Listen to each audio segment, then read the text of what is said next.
faltas tú, Ernesto.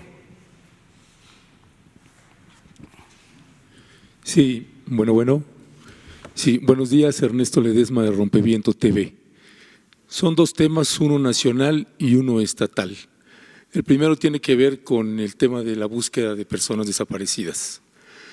Y esto sería tocando el tema de la Secretaría de Gobernación, de la Comisión Nacional de Búsquedas y de la Fiscalía Especializada de Investigación de los Delitos de Desaparición Forzada. De desaparición forzada. Uno es el presupuesto que tienen estas tres dependencias. La Secretaría de Gobernación tuvo una reducción de un 90%, 90.5%. Entiendo que tenía que ver por temas de seguridad que se trasladaron a la Secretaría de Seguridad Pública.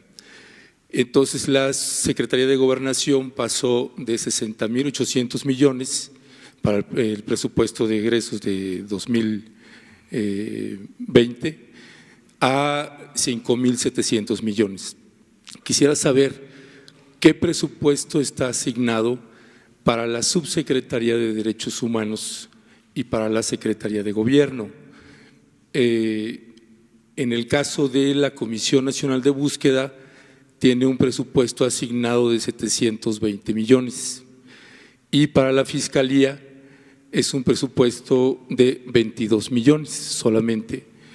En la naturaleza de la tragedia humanitaria que tenemos en México con los desaparecidos y con los mecanismos de búsqueda, el presupuesto al que se vieron sujetas estas dependencias es básicamente es básico y no atiende una emergencia humanitaria. Entiendo que en otros momentos usted ha señalado que no hay límites y que si se necesita más pueden pedirlo. Pero entonces eso me lleva a cuál es el proyecto estructural en materia de búsqueda cuando son secretarías o dependencias que se ven acotadas a presentar un presupuesto que ya de entrada está acotado. Y esto se traduce en la dilación de los casos. O sea, la búsqueda de los casos, la atención de los casos se prolonga muchísimo más. Yo entiendo la política de austeridad republicana y de hecho la celebro, pero no sé si aquí hay una revisión en lo que toca a estas tres dependencias, una revisión del presupuesto porque están rebasados y los medios que trabajamos este tema en estados como Tamaulipas, Veracruz, Jalisco, Coahuila, etcétera. Por ejemplo, la Subsecretaría de Derechos Humanos, que nosotros pensamos que están haciendo un muy buen trabajo, pero está completamente rebasada. La Subsecretaría por falta de presupuesto desde mi punto de vista con base al trabajo que hacemos. Y lo mismo con la Comisión Nacional de Búsqueda. No, el proyecto presentado por estas secretarías y dependencias es con un presupuesto ya acotado, porque entonces ¿cuál es el proyecto estructural pensado para el 2020?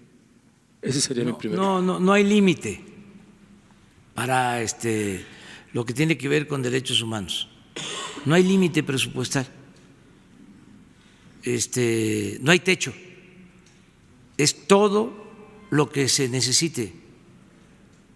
Esa es otra de las cosas que cuesta trabajo que se entiendan. Nosotros llegamos aquí después de una larga lucha en defensa de la justicia y de los derechos humanos. Desde hace décadas yo empecé a tratar asuntos de violaciones a derechos humanos hace 40 años. Y estamos aquí por esa convicción. Entonces, cuando digo no hay límite es porque así es. Eso está considerado dentro de las prioridades en el número 1 de todos los planes del gobierno. O sea, hay como 70 prioridades. La pensión a los adultos mayores, la pensión para personas con discapacidad, el Tren Maya, por variar, la Guardia Nacional.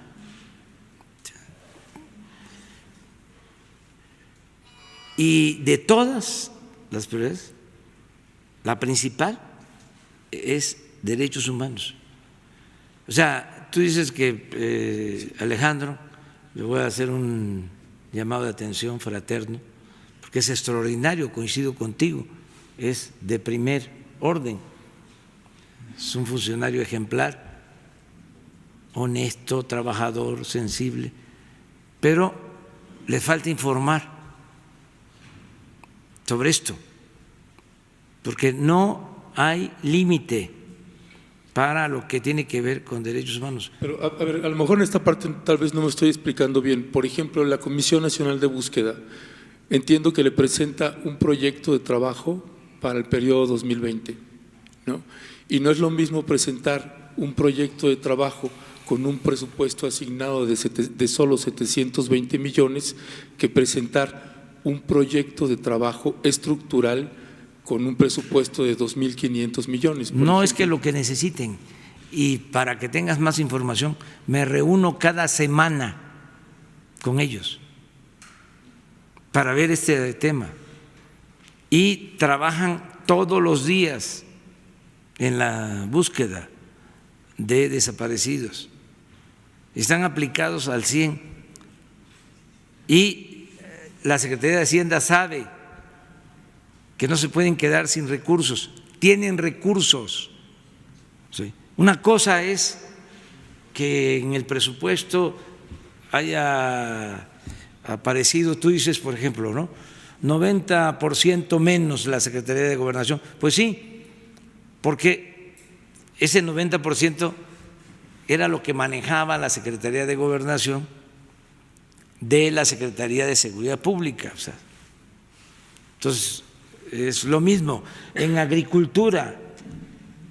Si se ve en términos numéricos, cuantitativos, es menos. Sí, nada más que la Secretaría de Bienestar, por ejemplo, maneja el Sembrando Vida, que son 26,000 millones de pesos. Y Sembrando Vida es agricultura, es el campo.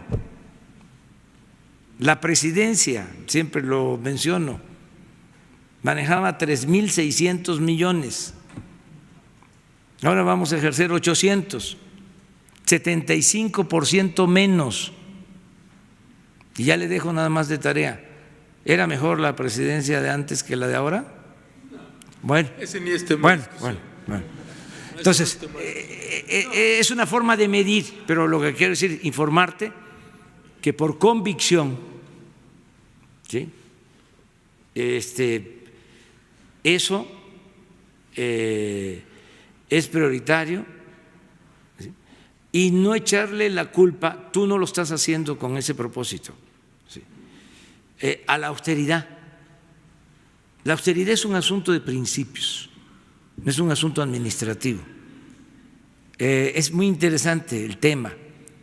Cuando se habla de austeridad en Europa, se piensa que es neoliberalismo, porque siempre que utilizaban la palabra austeridad era para correr trabajadores, para quitar prestaciones a los trabajadores. Ese era el enfoque. La austeridad nuestra viene de Juárez, que decía que el funcionario tenía que aprender a vivir en la justa medianía, porque una de las cosas que tenemos que corregir es que nos trataron de aculturizar, colonizar en el pensamiento, en el periodo neoliberal. Entonces, con todo respeto, se creó una nueva conceptualización, se teorizó en todo este periodo neoliberal para simular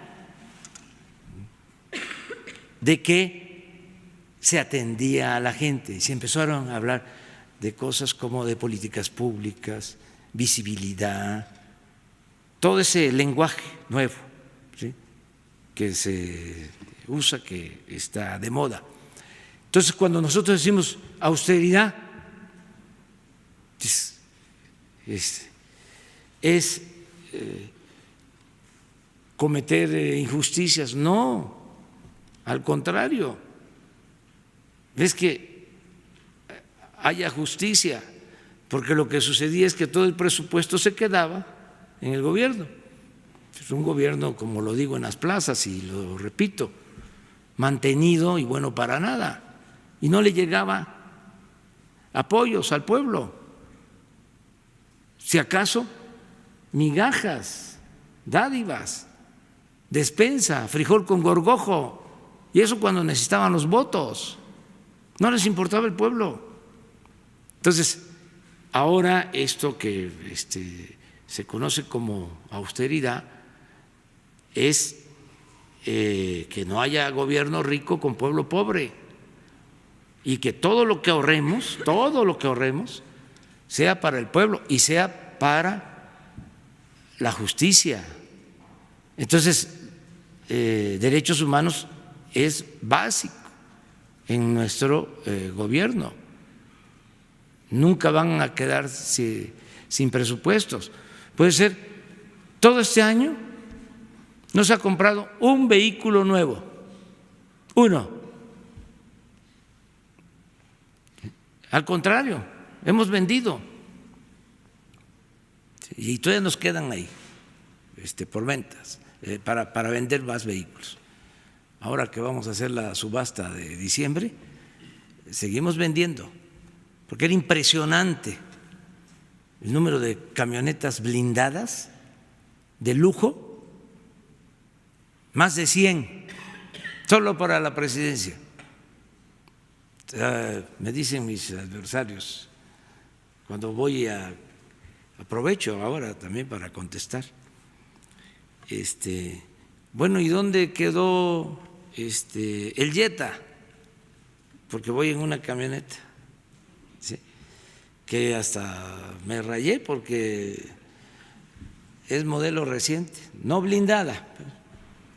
Tenemos dos, fueron las que dejamos. ¿Por qué voy en camioneta? Me lo planteó una gente ahora en Puebla, que fui a la fábrica de armas, ahí a Libres, a Oriental. ¿Por qué voy en camioneta? Bueno, porque es más fuerte. Para carretera, en el Jetta, sí estoy más expuesto. No a que me vayan a hacer algo, sino que si hay un accidente, pues también es fuerte el Jetta, no le quiero hacer mala fama, pero es más fuerte pues una camioneta, ¿no? Entonces esa es un poco la explicación.